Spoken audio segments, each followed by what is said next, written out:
EG Live. It is September 11th, kind of an important date. I'm your host for the evening, Eugene Stevens. I'm joined by my partner in crime, Cyrus Martin. How you doing, man? Hello. Hello. Hello. So we've got some interesting topics for tonight. Pretty light, pretty fun. Hopefully, nothing too heavy to talk about. I know there's a lot of stuff going on, but we're not going to cover that. That's not that type of show. Yeah, it's a tough thing trying to talk on the internet right now. A little bit. So with that said, let's just go ahead and move on right on into the summer movie game update. We had one change this last week, and it was what was it? I want to say it was. Is this old? Yeah, this is old. I don't know why this isn't updated yet. Pretty sure. What are you trying to pull? Weapons had already gone past Final Destination. Okay, well, I don't know what's going on there. You know what? I will have to pull something else up real quick. So let me see what I can find here. Live update. Did it not find it? You're spreading misinformation and lies. No, I found it. No, maybe I'm wrong. Maybe, or no, that's what it is. That's what it is. Yeah, hold on. Epically Geeky is a scam.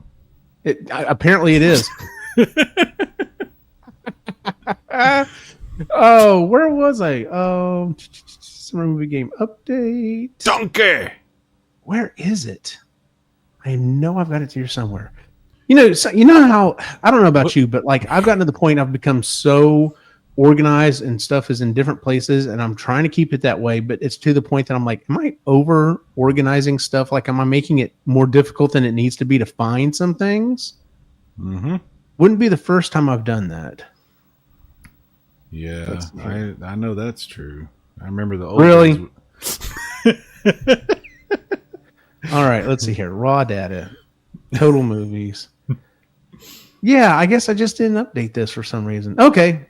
Oh no, I see what I did. I didn't switch the names around on one of them. That's what I did. Yep. Okay. All right. So anyway, we'll just have to play this by ear. So Lilo and Stitch. Lilo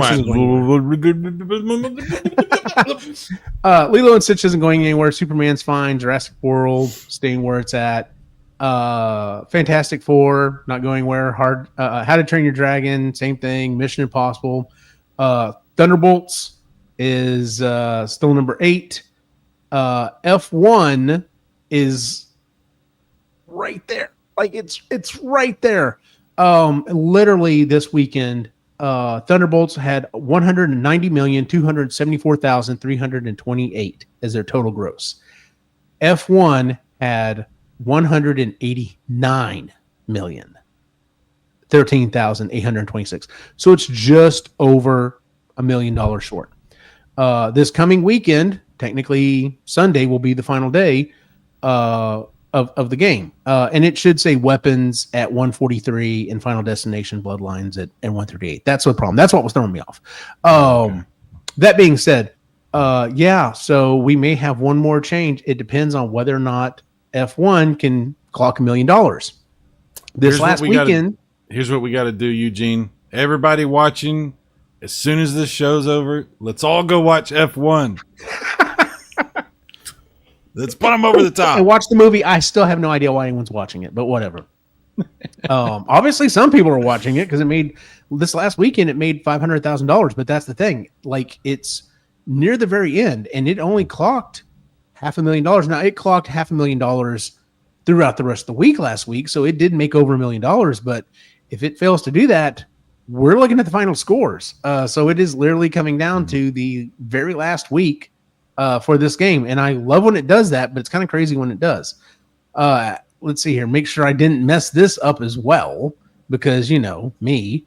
Pat in 1, Sean in 2, Lou in 3, Travis in 4, Mike in tied for 4. Yeah, that's correct.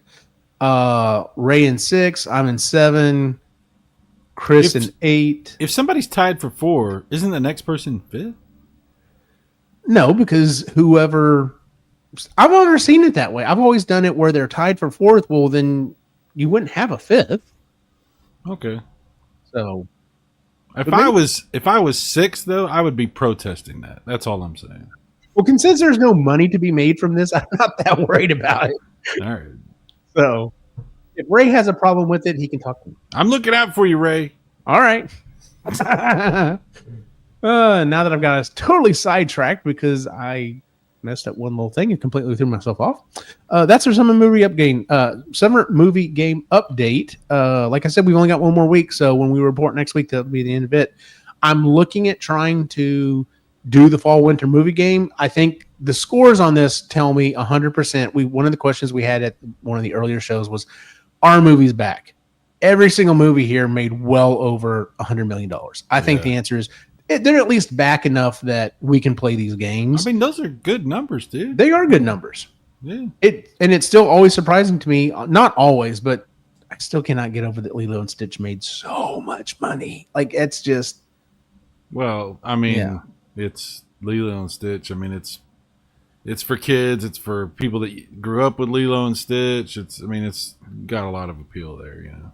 Yeah. What's crazy is, let me open this up real quick because I saw this. Now, it came out this last weekend, which is after Labor Day weekend, so it does not technically qualify for to be part of the game. But last weekend, The Conjuring Last Rites made $84 million in opening weekend. Like, that is a huge hit for them.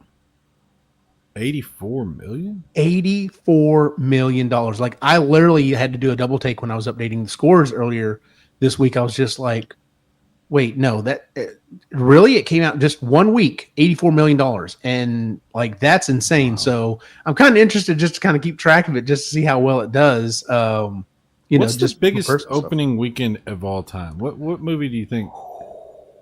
I don't know. Let's see here. Let's see if I can. Because 84 million is insane. That is huge for a weekend. Biggest. I mean, I guess it was a holiday weekend. Well, see, and that's where you get into some weird stuff, because then you start getting into, like, what counts as a weekend, because they'll be like, oh, we're going to pull it out on a Wednesday, and it'll count that counts as the whole weekend. According to this, now I don't know. Let's see. I'd have to look up the date, because I think this was a Wednesday thing. The biggest opening weekend. Take a guess. You should be able to guess this. Jurassic Park. Oh, nope. It's more modern than that. More modern than that. Avatar? Avengers Endgame. Oh, okay. Oh, the opening. Now, granted, once again, this might be one of those things where they start on a Wednesday, but opening weekend on the record books, $357 million. Holy shit. What? That's bigger than all except, for the entire run of every movie except for the first one. Exactly. Yeah. Number 2 was Spider-Man No Way Home at 260. Avengers Infinity War was number 3 at 257. Man, like, if anyone has ever doubted that Marvel didn't, or Disney did not get their money for that Marvel purchase, number 4 is Star Wars Episode 7, The Force Awakens, and number 5 is Star Wars Episode 9, The Last 8, The Last Jedi. Number 6 is Deadpool and Wolverine. Dang. Okay, this is crazy, Cy.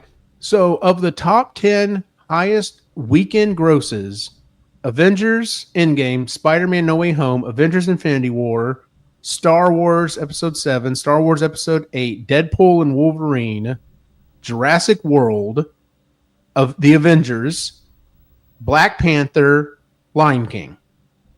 9 of the top highest grossing opening weekends belong to Walt Disney. That's nuts. Yeah, it doesn't surprise me. And then number 11 is Age of Ultron. Number 12 is Doctor Strange in the Multiverse. Incredibles 2, Black Panther Wakanda Forever, Captain America Civil War, Star Wars Episode 9, The Rise of Skywalker, Beauty and the Beast, Iron Man 3, and then we get to something like Harry Potter. Jeez. The mouse controls everything, man. The mouse controls everything. So it's crazy. It is crazy. All right, so let's go ahead and move on to our first story. Kind of a slow week, and I was just like, it's kind of been a little slow week for the last couple of weeks, and I'm trying to find something that's pop culture, something fun to talk about. And it's not necessarily a slow week. It's hard to find, like you said, fun topics to talk Fair enough. And I don't know if I would I know this guy doesn't classify this as a fun topic. So our first story. Switch modder must pay $2 million. All right. So here's this story in a nutshell. Where did I pull this story from? I got this story from IGN. So in July of 2024, Ryan Daly in Michigan was accused by Nintendo of running running the store is called Modded Hardware. It's a business, and enabling piracy. That's what they accused him of. Hey, and yeah, so they accused him of running piracy. Oh, real quick, Bassarino has joined us. What did Bassarino say? Fantastic Four was odd. I thought it would be deeper. Fair enough. As in, like, the story wasn't deep enough? So. That's what she said. That's what she said. No, it's fun. I always think it's funny when Bassarino says something's odd. I'm like, well, that must be pretty damn. I watched Fantastic Four. I didn't necessarily. Well, I guess it is kind of odd. It is an oddball movie. It's probably why I liked it, because it's kind of weird. It's not like any of the other Marvel stuff. Okay, it's pretty cool, actually. Anyway, so at least Nintendo went through the proper channels on this, and they warned him, hey, cease and desist. You've been warned. Stop what you're doing. Dude said, nope, screw it. Hold my beer. I'm going to keep going, and continue to do work. That's always a good idea. Nintendo sends a cease and desist, and you ignore it. That's always worked out well. Yeah. Well, okay. So first off, I don't want to judge this person, but I'll be honest. I'm judging this person. Like you said, first off, you got to cease and desist. Like, I can understand if you're just like, is this real? Is this legit? Is this a legit thing or whatever? Because I'm sure people get cease and desist all the time. That's, trumped up BS, whatever. But once I checked it and was like, oh no, this is legit from Nintendo. You would think you would be like, okay, this is a giant multinational corporation. Maybe I should stop what I'm doing. Nope. Dude said, like I said, hold my beer. I'm going to keep going. But here's the kicker. Here's where this puts him into the stupid realm. He decided to fight the lawsuit this last October himself. He did not hire a lawyer. Dude thought, I can go in and represent myself. Was he traveling, not driving? Was he I'm not a citizen. I am an entity. I am a corporation representative of what is the sovereign citizen? I can't remember all this stuff, I don't know. How dumb can you possibly be? I mean, I'm going to fight Nintendo. You're going to fight Nintendo? Yes. Really? You're going to Yes. fight Nintendo? You know how many entities have fought Nintendo and won? Like entity. I'm not talking about just individuals. Like huge corporations. Do you know how many times people have actually beat Nintendo? Not very many. Very seldom. I could probably count it on my hands. So. Yeah, and then ultimately you have to ask yourself if they really won or not because of the full outcome of things. That's very true. Nintendo does not mess around. No, they don't. Like, and everyone knows it. Like, everyone is like, hey, you can do whatever, but don't Nintendo. Like, don't do it's like the most obvious thing ever. Like, you know what? It's like, you know what? I'm driving on the other side of the road today. I don't care. What are you going to do about it, cops? What are you going to do about it, other cars? I'm just going to move out of my way. I do what I want. Okay, buddy. Yeah, Nintendo is the Disney of the video game industry. Like, everyone also knows you don't cross Disney. Like, they will come for you. But yeah, he decided to represent himself, went to court, lost bad. Apparently, the settlement is $2 million. Now, I'm sure they will probably settle this some other way. Not unless dude's got like major bank he's got stored up, but Not necessarily. Nintendo has bankrupted people before, and there's people. I mean, there's people that are still to this day paying Nintendo back for lawsuits that they lost, like individual people. Like I'm not talking about corporations. Nintendo, they're known for this. They're known for, following through on like making examples out of people. They are known for this. $2 million. $2 million. Plus all the court fees and lawyer fees and. Yeah, I wonder if this was including that, or if this was this plus that. What was he? I'm just so confused. I'm like, what did you think we were gonna do? Like, what do you think was gonna happen? You think the court was gonna be like, wow, Nintendo, you got a point. You should be able to just mod the systems for piracy. What's the Yeah, you should be able to do that. Like, Nintendo, you lose. Like, do you really think that was gonna happen? Like, I don't think Nintendo should be able to tell me that I can't steal their shit. Mm-hmm. See, that's what I want to know. Like, I want to know what he was doing that they classified this as piracy. Like, I'm like, because I mean, like, you know what this is? You know what this is, Eugene? This is like going after the drug dealer because he's enabling the crime. You know what I mean? Right. Like the drug user, the cops, they're not really that interested in. They're interested in the distributor. They're interested in the dude that made it happen. The brazen, anti-authority guy who makes the cops look bad. And that's what this is. This is Nintendo saying, we don't really care about the piracy that much. What we care about is the people who cause the piracy to be available to everybody. Yeah. That's what this is. This is $2 million. Honestly, is a drop in the bucket. They don't give a shit about $2 million. No, yeah, they don't.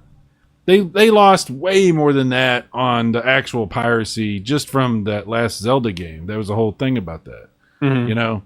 This is purely just aimed to fuck this guy over. That's all this is. Well, like you said, I have to agree. They were probably trying to make an example of this guy, Basserino. Maybe Nintendo could put him on the assembly line. I mean, I don't know if we've quite hit that dystopian level yet, but so. And then you said it's like going to Krispy Kreme and getting angry about I got diabetes. Maybe, I don't know. It's like what it is. The problem is it's not the people who are mad. It would be like this would be to go to your example. It would be like the cop. Well, I don't want to say cops and Krispy Kreme. Who would this be? This would be the lawyers going after Krispy Kreme because someone else got diabetes. Like this isn't even the fact that they got diabetes. Someone else got diabetes from it. Yeah. So I don't know. But yeah, I really want to know, like, what was he doing to these consoles to enable piracy? Like, because I'm like, did you make it so that you could play, like, can you buy like empty disc carts or whatever? Surely it has to be on the digital side. And it can't be like a cart situation. I'm sure it's like jailbreaking, to where you can just like side load because it's really an Android based system anyway, and it's probably like just breaking. Jailbreaking the system so you can just sideload whatever you want. I'm sure that's what it is. And watch it be like old emulators and stuff. And it's not even. He's not like he's trying to. I don't think it was even emulator stuff. It's actual pirated games. They're. You think? I'm sure that's what it is. Because that's what Nintendo threw that big fit about Zelda when the last Zelda game came out because there was like. All these people sharing the game before it came out officially.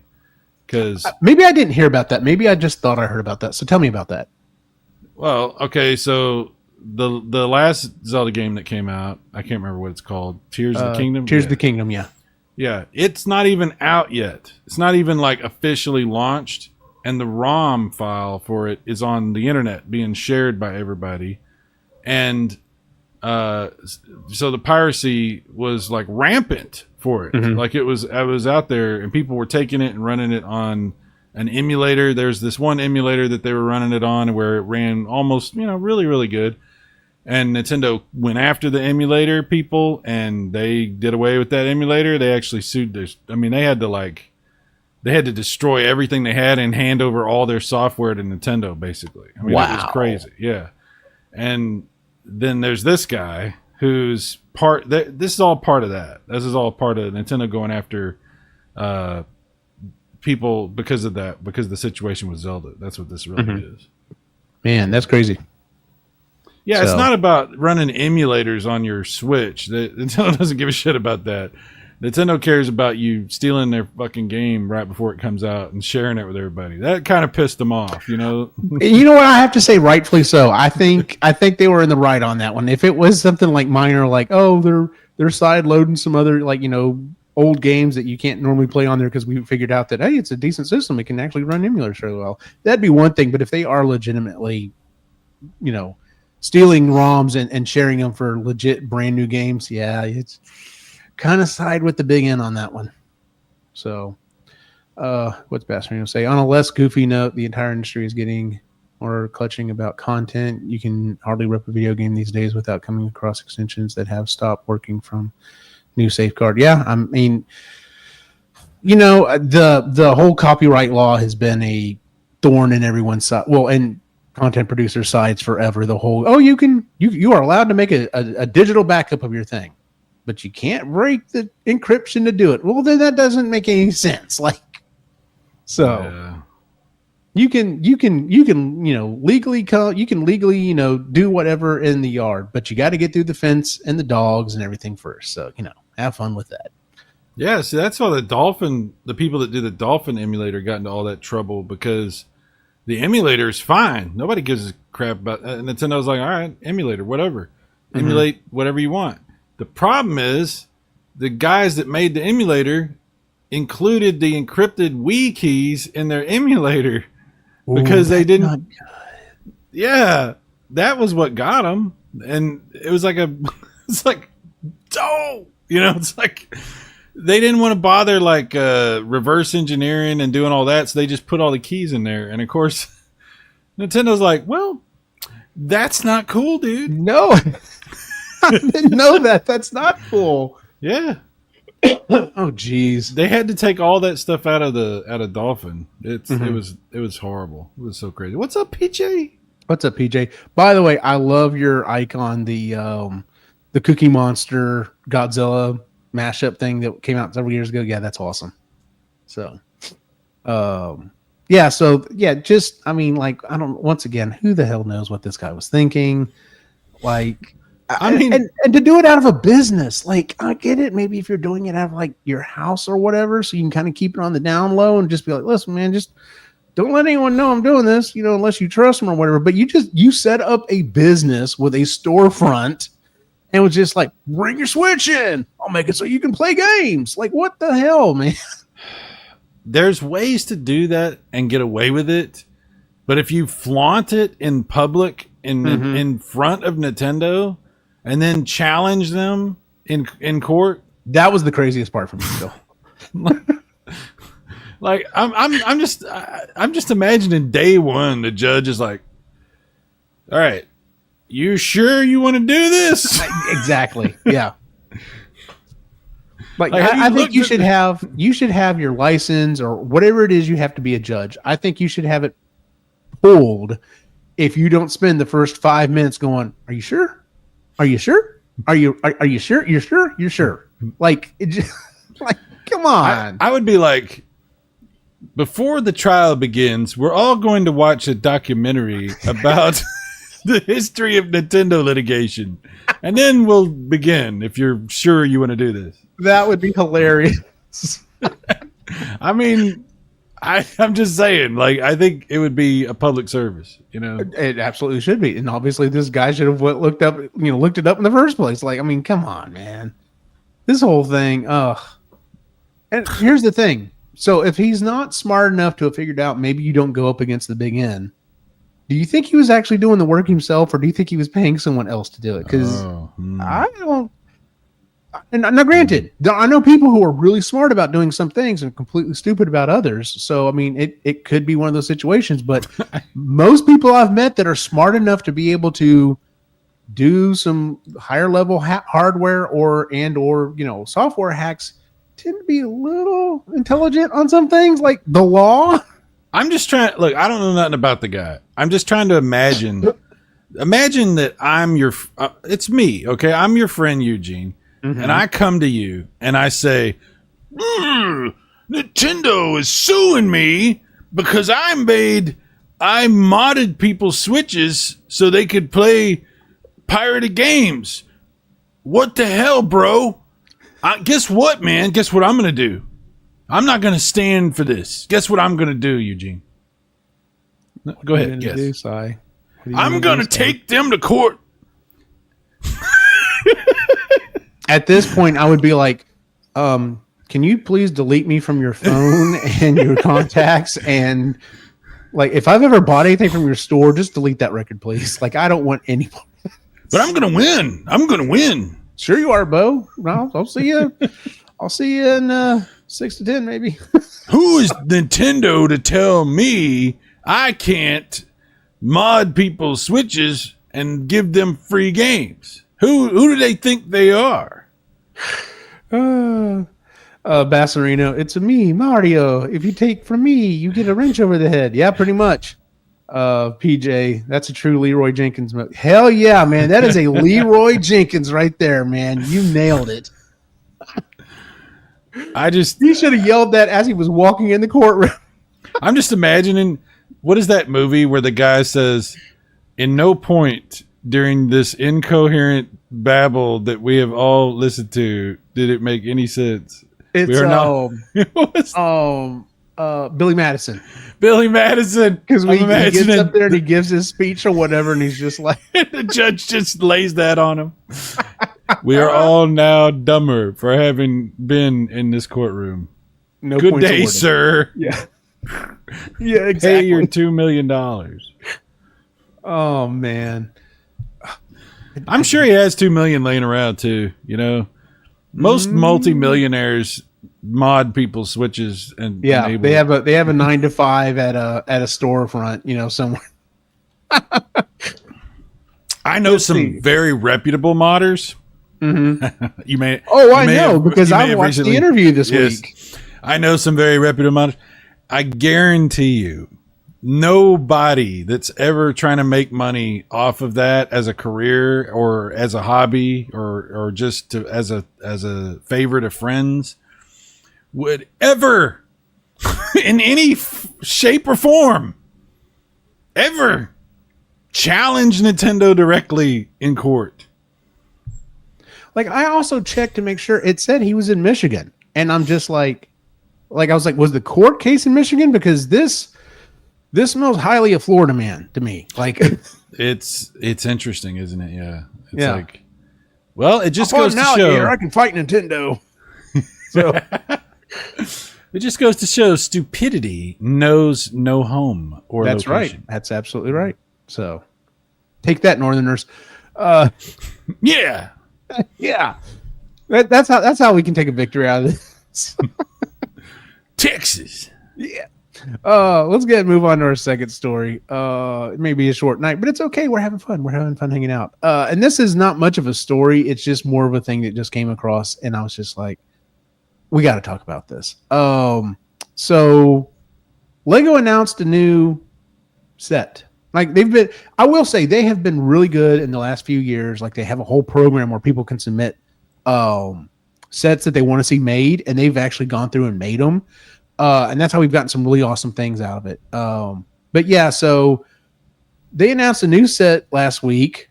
It's their new Lego Death Star, and it consists of 9,023 pieces, 38 minifigs. That's the little guys.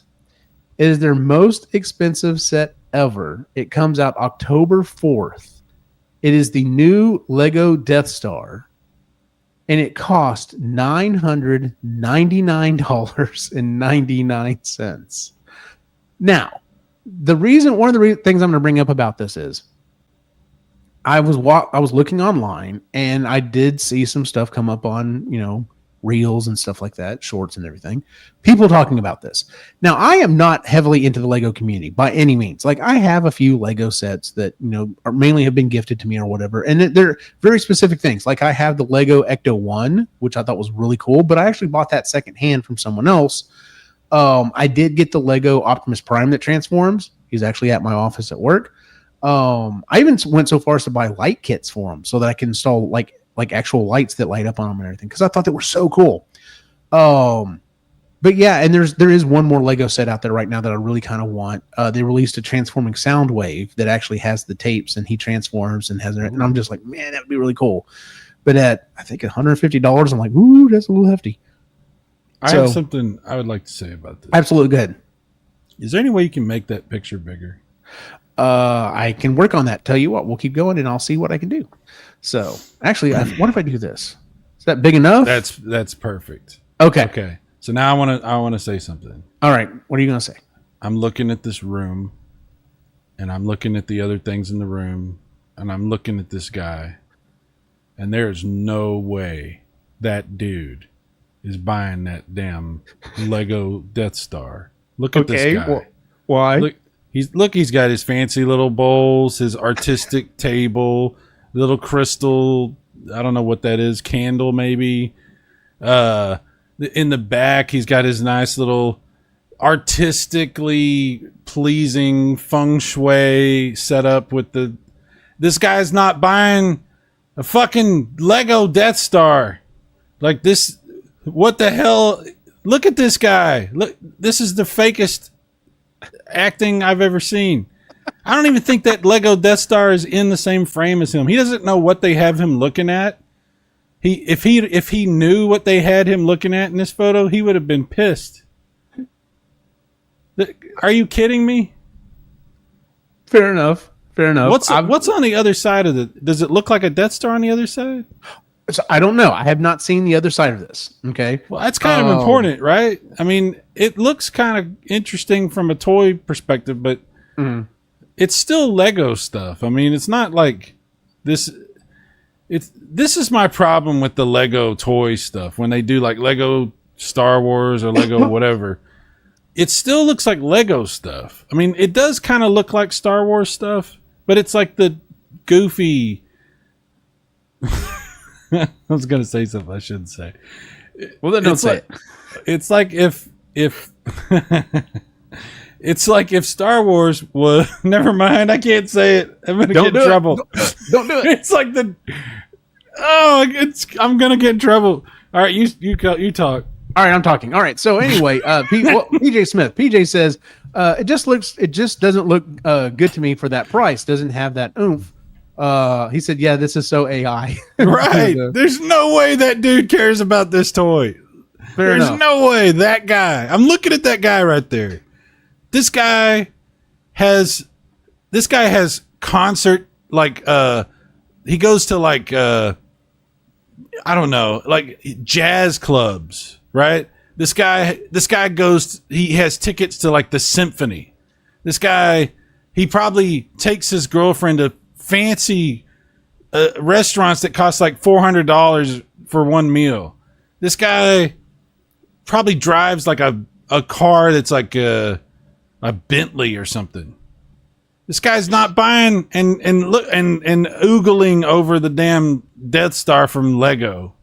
Mm-hmm. Now maybe if it was a legit Death Star from Kenner or something, and all the figures were real and everything, then what are you going to do? I don't blame the guy. But there's no way this guy's like, look at my Lego Death Star. What?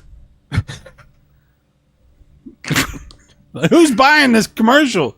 Who's like, well, if he's buying it, I'll buy it. You know, like who's? I don't know. I wasn't going to get it, but then I saw this dude, and I'm like, hey, I'm like that guy. I should also get this thing. I don't know, maybe I shouldn't post this. Ambassador said, come on, Si, use your words. We had a whole video about men expressing themselves via video games. That's true. This guy pays for the undercarriage package at the car wash. Yeah. Okay, hey, you know what? If you drive down to the beach, you do need to do that for rust prevention. But every single time, no, I get it. So I'll say this: Disney Springs has a whole cast of Lego Star Wars characters. Lego Chewie is crazy. No, yeah, those are awesome. I think he's trying to dress up like he's in Star Trek. Oh my God, you're right. Like that is definitely more Star Trek than Star Wars, dude. Well, that's what I'm saying. He's kind of fancy. He's kind of, he puts on the smooth, music when the ladies come over, and he'll talk to them about like his knowledge of like, the art industry. So you don't think he's like, so you want to go to my adventure room? She's like, yeah, and it's his Lego room. It's literally like, and I got this one from Disney, and I got it for half. Yeah. So no, I don't think it's that guy. All right, fair enough. No. By the way, I got a little flack for picking this story from our friend Sean because he's like, that was not a story. The story was they finally are doing a Lego Star Trek set, and I was just like, yeah, but it's not $1,000 and causing people to lose their damn minds. $1,000 for a bunch of Legos that sort of look like Star Wars stuff. And you know what? I did the math wrong at first. Well, no, I technically still did the math. Like 9,000 pieces for $1,000. That's still a lot. There's who spends $1,000 on a Lego Death Star? I guarantee you there are people out there. Why would you do that? You're gonna. It's going to take forever to put this thing together. You're probably not going to do it right. You're going to get pissed and break it. Or you're going to finally get around to putting it together, and then it's going to sit because you're never going to want to touch it because you're going to be scared you're going to mess it up. Imagine the dusting you have to do on that thing. Okay, so yeah, there's some. I'll have some information about that here in a second. So anyway, PJ says it's Lando's cousin Derek. Bassler, it's just a mustard colored shirt for me that completes that association. Yeah, no, but I mean the cut is the deep V cut. Like this is very. It's like it's like the episodes when they would fancy it up. You remember it like on Star Trek when they had the regular uniforms and then they had the foofy kind of uniforms. You know? And you're always like, oh, that's interesting. I don't know why they're doing that, but they would still do that. That's the foofy Star Trek. He's not buying the Death Star, the Lego Death Star. No, he's waiting for that, whatever it is they announced for Lego Star Trek. Like, he's like, oh no, like, this was the wrong shoot. I meant to show up for the Enterprise. Like, also, I want to talk about how wild it is that Disney is celebrating a giant space station weapon that destroys planets as a Lego set. Okay. That's a whole other conversation we could go down. Before we get to that, look how happy he is about it. I've got a giant planet-killing weapon made by Disney and Lego. Okay. Before we get to that, though, the thing I wanted to say was, I have seen several people post about this, and this one young lady I saw post a reel or short or whatever was talking about how it is genuinely split. There's a huge split in the community about this thing, and it's because of the way it's classified. Now, I did not write down the exact classification of it, but it's Lego Star Wars Death Star, and she's like, if they had classified it with a particular word, everyone would be okay. And I'm just like, okay, so what are you talking about? Apparently, there are classifications for the way they do their Legos. One classification is, this is essentially a toy. You are building the toy that looks just like the item from the movie. And so, like, maybe the cockpit opens up, you can put some figures in there, but it only opens and works the way that the vehicle or whatever it is. And that's how this was classified. She's like, it should have been classified this other way, which is, this is a diorama, because literally that's what this thing is. Let me bring it back up. So all of these little scenes you see in here are all scenes from the movie, from episode 4 and 6. These are all scenes from those movies. And it's like, okay, that's cool. But yeah, that's not the correct classification of this. I didn't even think about the scale being completely wrong. You're right. Yeah, like it's like imagine if the Death Star was that scale. Oh my God, there's like people, because apparently there are people who are just like, it's not classified right. Like this should be a complete sphere. That's what I want. I just want a complete sphere, and it's like, okay, like you didn't want to open up and be able to do anything with it. You just wanted a big sphere made out of Lego. I don't have a problem, man. I don't care. I mean, I used to have when GoBots were a thing. I used to have this giant GoBot spaceship that would turn into. Yeah, he would transform into a robot, but then you could open up his chest, and he had all these like things, kind of like that. That was cool, dude. I don't have a problem with that. But it wasn't. But yeah, apparently the classification. Apparently, Lego. Legoers, Lego heads. I don't know what the classification is for Lego enthusiasts, but anyway, apparently there's a huge split in this, and they're just like, it needs to be reclassified. So who knows? Maybe Lego, if they were smart, I would be like, then they probably need to go back because it doesn't come out. What did I say? When did I say it? This thing comes out again? Comes out October 4th. Well, I don't know. That's pretty short time. I don't know if they can rebrand it until then, but because I'm sure they at 1,000 or 9,000 pieces, I'm sure that this thing's already hit the assembly line and is already cranking through. Of course, hell, I don't know how many of these they expect to sell at $1,000. Jeez, $1,000 for a bunch of plastic in this economy. Now I sound like a grandpa. In this economy, it doesn't do anything. It's just plastic and just sits there. The Moment Kids, their monument kits are kind of cool. Buckingham Palace, the cab. Okay, and see that I think that's what they're saying is there's different classifications for different things. So, and I have seen some of those, and they do seem really, really cool. A cape, he doesn't need a cape because he'll Superman though. Wrong reference, Bassery. Bring back the Erector set. Oh my! And yes, PJ, absolutely. I had an Erector set growing up, and man, like. The thing is, though, you're talking about $1,000. Are you kidding me? Trying to do an Erector set nowadays? That's easily $1,000. You want real metal? You want motors? Boy, you're gonna pay me for that.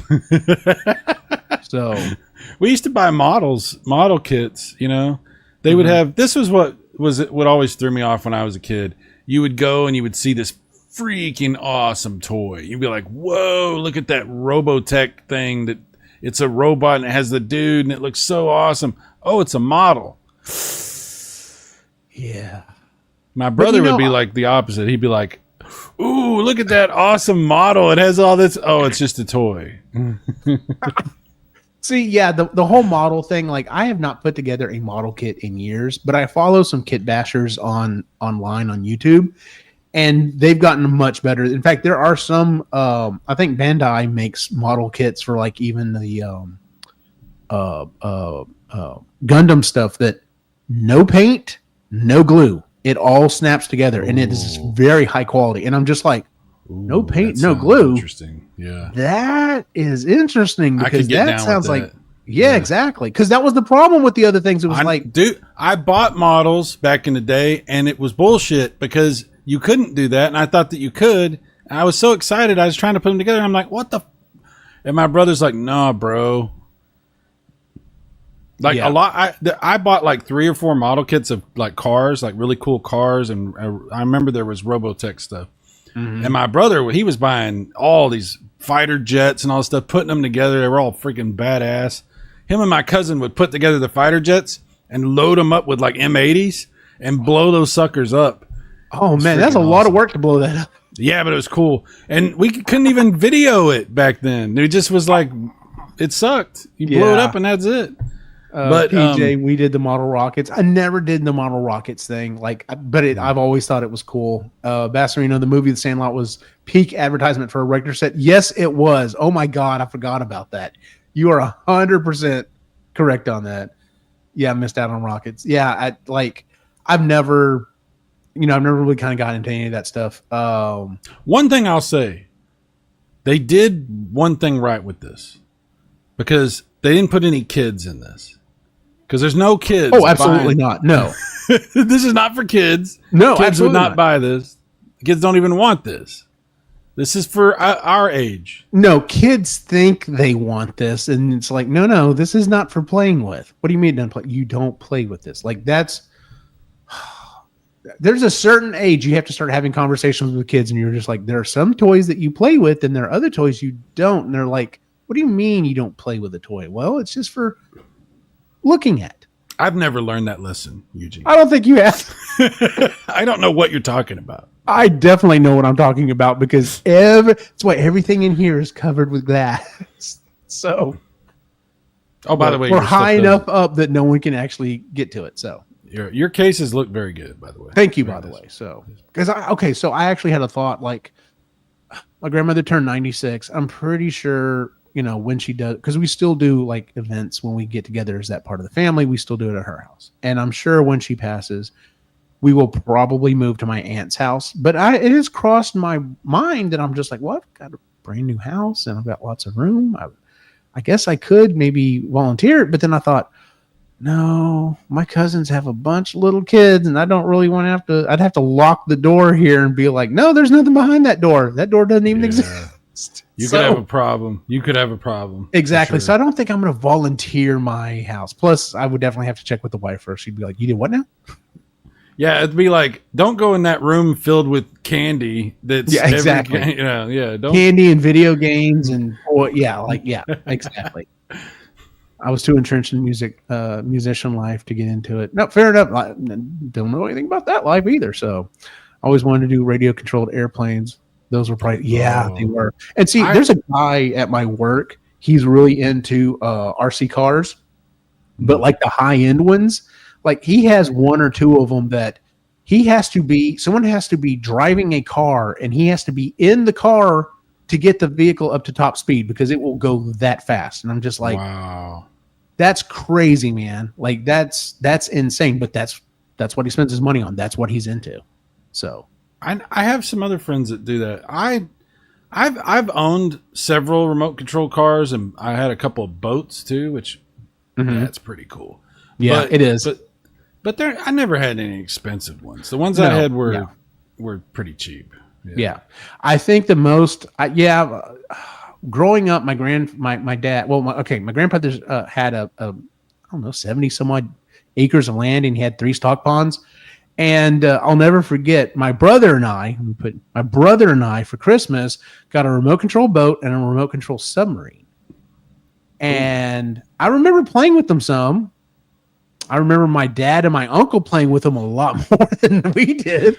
Because, I mean, dad's gonna dad, kid's gonna kid. Submarine, dude, that's gonna be tough to get away from the dad for sure. Yeah, absolutely.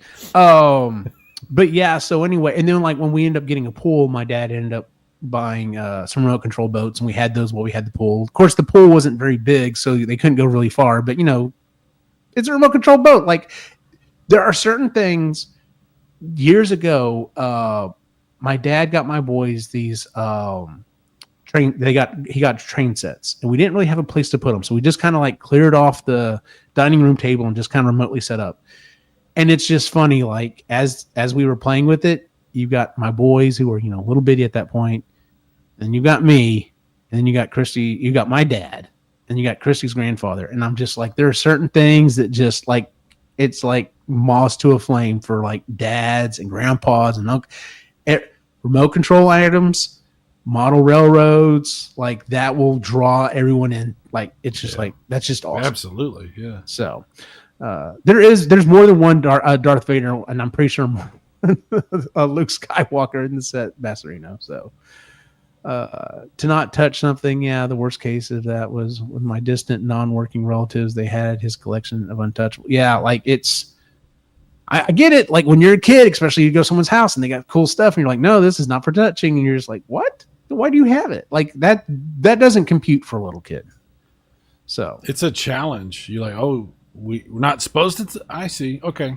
I definitely won't touch it. Don't worry. Yeah. But sure you won't. So, but yeah, I just want to talk about this. I was going to say, I remember when we went on field trips to the Longhorn Caverns in Burnett, Texas. I went two different times. We went to these caverns, and they have all these stalactites and stalagmites, and they're all like they said the first thing they tell you, don't touch them, you'll kill them. If you touch them, the oil from your hands will ruin them, and then no one will be able to see this beautiful stuff.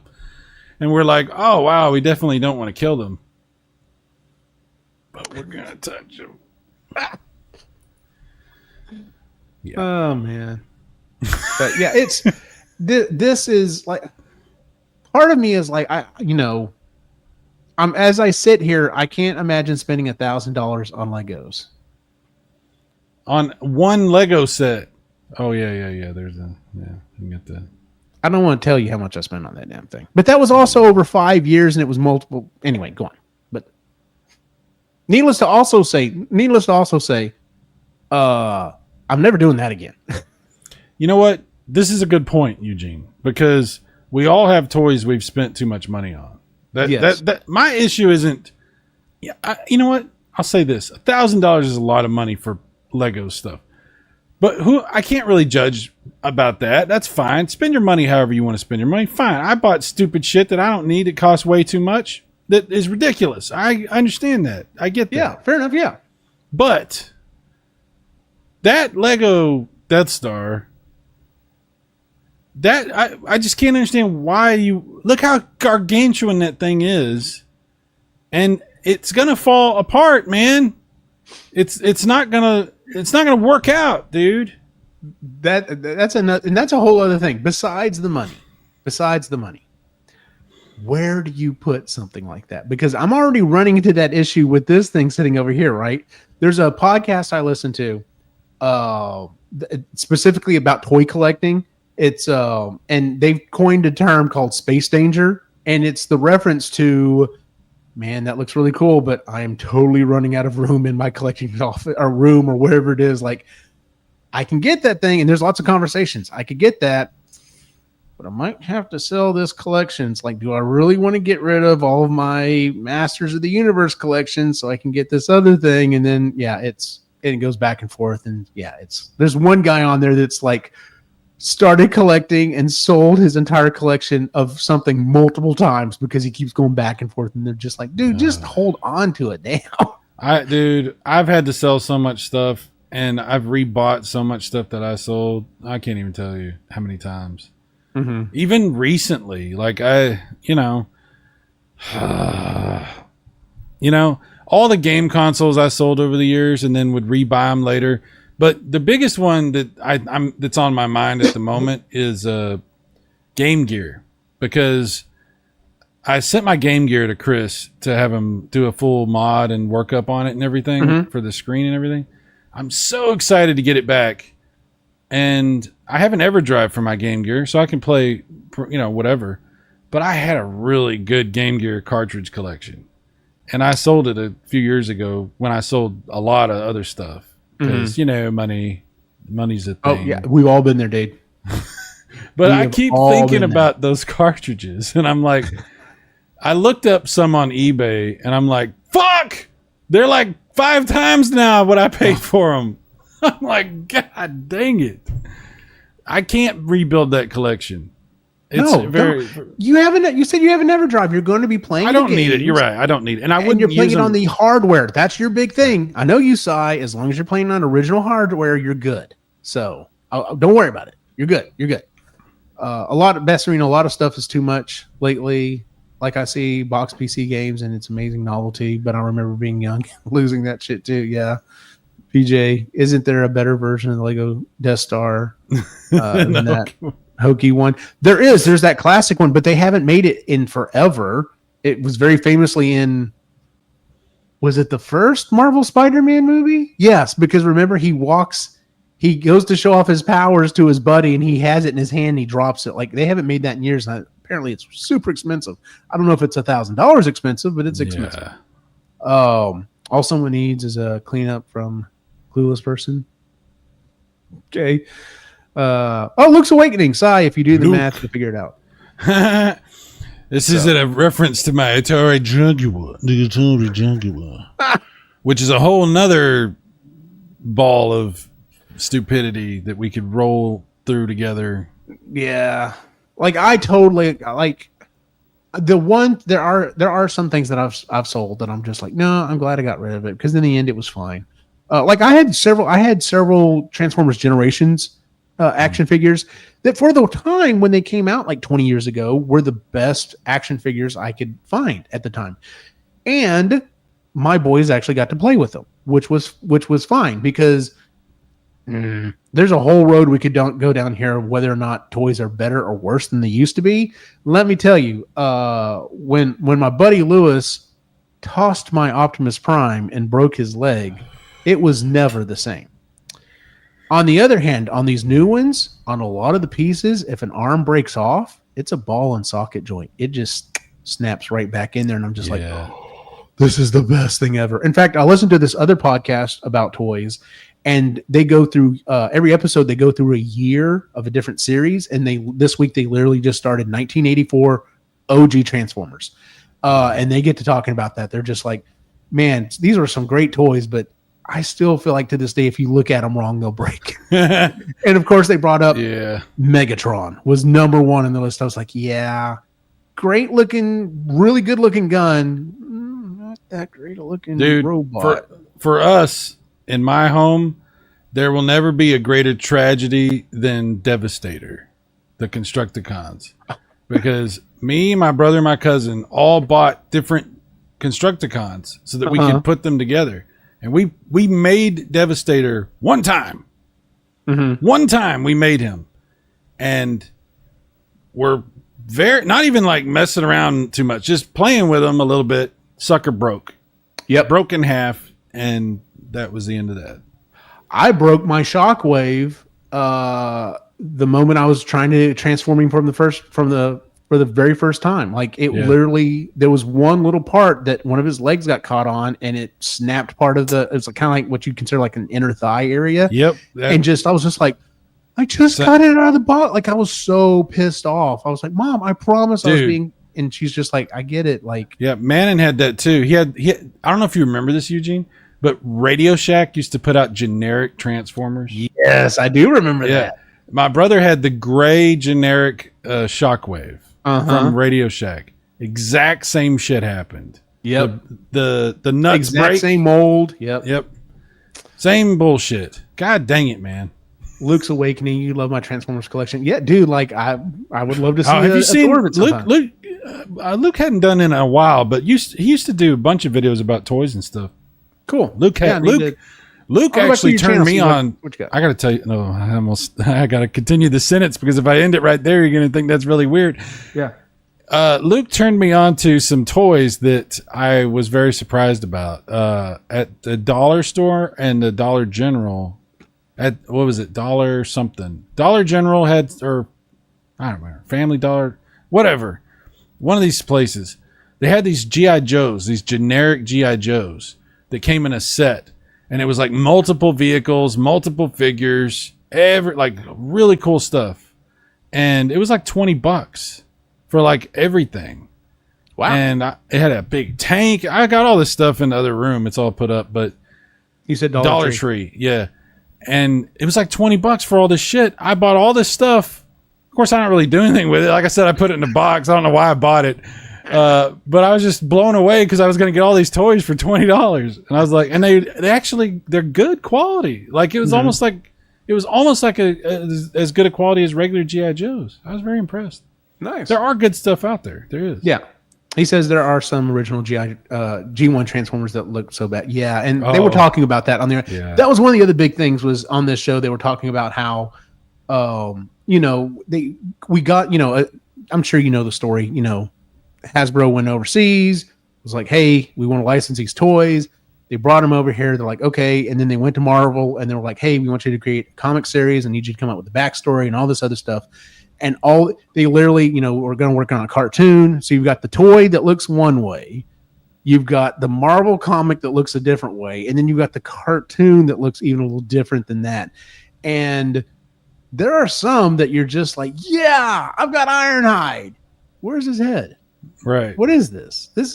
What is this? This isn't Iron. It looks nothing like Ironhide. What does he have? Yeah, like there were so many of those that I'm just like, it looked nothing like. And then you had other ones that looked fantastic, like Jazz. Jazz was always a great looking Transformer, dude. So the biggest ones like Ironhide and Ratchet, the two, but the other ones that would piss me off was like the Transformer. What I hated was the Transformers that were just lazy. They didn't really transform. They just kind of like folded in half or something. They had like that was later on in the series, but yeah, I know what you're talking about. Or like their heads would be all too like weird, like it was like Bumblebee or something. Like you flick his head back and it's like, I don't know. It was there are certain toys that it just bothered me, but there were some that were. exceptionally awesome. Yes, Exceptionally awesome. and some of the ones that they brought up, Prime. Prime is like maybe the end all be all, one of the great, because you could almost transform him without even knowing what you're doing. Prime was one. Soundwave was another one. Like looked absolutely fantastic. The engineering, the ideas on that was so great, and yet the jets looked great. Except for there were a couple of key things that bothered me. Then once again, newer toys have figured this out. Why couldn't the hands have just folded out? Why did they have to be a separate piece that everyone lost within 5 seconds of pulling it out of the box? Or in some cases, you're just like, where does Starscream not have any hands? Where's the box? Oh, well, we threw it away because you apparently got everything out of it. He's like, no. So yeah, he never had hands. That's part of his character. Sure, yeah. It's just these two white stumps that go down to nothing. He can't hold on. Why do you think he screams all the time? The Final Faction line at Dollar Tree is very surprising. Yeah, that's what comics go along with it. I think that's the ones that I got, right? I think that's what I got. I'll show you sometime. Ooh. Yeah. Headmasters were some of my favorites. The Headmasters were pretty cool. The Gunmasters and the Headmasters. Remember they had the big ones that had the full-size Transformer that would transform into something, but then he would also turn into a head, and it was for the giant ones? For Scorponok and Fortress Maximus. Hell to yeah. I never had those two. So. I want Fortress Maximus and Scorponok. I want both of them. Did I post that video to you? Did I post that video on a channel somewhere where you could see it? I watched a video. This guy said he bought the largest Transformer ever. Did I post that to you? I don't think so. No, I need to see this. So it just randomly came up in my feed somewhere. That sounds less like a Transformer, like a Pez dispenser. Yeah. Yeah, right? I thought for sure this was a video talking about the, about that HasLab they did years ago about Unicron, right? What? So HasLab did one of their crowdfunding things. It was like $600. It was 30. No, I think they said it was like 15 or 16 pounds. He transforms and he's about 3 feet tall. Yes. It $600 hours to transform. Right? Now, hang on before you go on. $600 for that. This amazing Unicron. $1,000 for Lego Death Star. All right, inflation. It's all about inflation side. I thought for sure that's what they were discussing. Nope. Apparently, some third-party company 3D prints and sells a version of Metroplex that is 4 feet tall, weighs 90 pounds. No. It is the size of a small child. And this guy was talking about his time with it. He's like, is it cool? Yes. You literally have to kind of somewhat put it together. Like the arms and legs come separately. And he's like the parts there are some metal parts, but like where some of it goes together, it should be metal. So you put the arms on this thing and they instantly kind of slump a little bit. And you're just like, oh my God, please don't break. Please don't break. Please don't break. But he's like, because of its size and its weight, the bendable, the parts of it are so stiff. He's like, I literally have to like grab it and like pull it into my chest to get it to lock into position. He goes, I have bumps and bruises all over my body from trying to transform this thing. And it's just like listening to it. And he's like, and I can't remember how much he said. I think he spent $1,400 on it. May have been more than that. Like it was ridiculous. And it took months and months and months to get. But anyway, but he was like, there's like little nitpicky things he's talking about. He's like, yeah, it's cool because when he's in like his city mode or whatever, like this, the part of his shoulder folds out, and it's this huge area that you could put other Transformers on, and it looks great, except for it's kind of leaning back a little bit. So if you put something on there, it just slides off, and he's just like, there's lots of little things. It's like y'all went 90% of the way there and just didn't quite make it. And I'm just like, first off, if I ever even thought about buying something that big and expensive, here's another funny side thing, and it ties into this. There's a guy who's designing and 3D printing his own like huge size Transformers. So Transformers have different size areas. So like there's the Voyager class. I'm blanking on some of the other classes. Depending on the size of the Transformer, they're different classes.